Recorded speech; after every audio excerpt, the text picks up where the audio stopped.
माऊलींची पालखी आज बरडकडे मार्गस्थ आहे।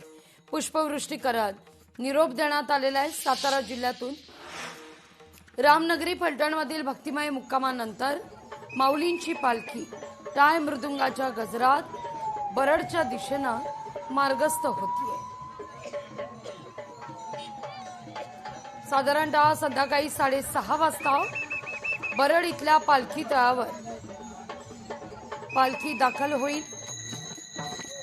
तिथंच माऊलींच्या पालखीचा मुक्काम असेल।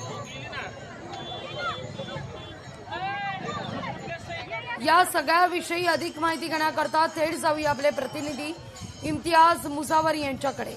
रामकृष्ण हरी माऊली, आपण पाहतोय इम्तियाज, बरडमध्ये आज माऊलींची पालखी संध्याकाळी 6-6:30च्या दरम्यान दाखल होईल आणि त्यानंतर प्रतीक्षा असेल ती आता मात्र समीप असलेल्या जवळ असलेल्या पंढरीची। नक्कीच लागली किंवा नागरीची असते, याचप्रमाणे आता पंढरपुराची नगरी या धर्तीपासून अगदी हाकेच्या अंतरावरच आहे। 4 ते 5 दिवसामध्ये ही पालखी, माऊलींची पालखी पंढरीपर्यंत पोहोचणार आहे। आता सध्या पिंपरमध्ये ही पालखी पिंपरमध्ये आलेली आहे आणि काही संध्याकाळी 6:30 वाजेपर्यंत ही पालखी बरडमध्ये पोहोचणार आहे। एकंदरीतच काल जो रात्री रामनगरी फलटणमध्ये जो मुक्काम माऊलीच्या पालखीचा झाला, त्या ठिकाणी लाखो वैष्णवांचा मेळावा त्या ठिकाणी दाखल झालेला होता आणि प्रत्येक जण माऊलीच्या पालखीच्या एक नजर पाहण्यासाठी त्या ठिकाणी आतुर होतं आणि अशाच पातळीवर त्या ठिकाणी फलटणच्या रामनगरी नगरीमध्ये मोठ्या प्रमाणात त्या ठिकाणी भक्तांचा मेळा भरलेला होता।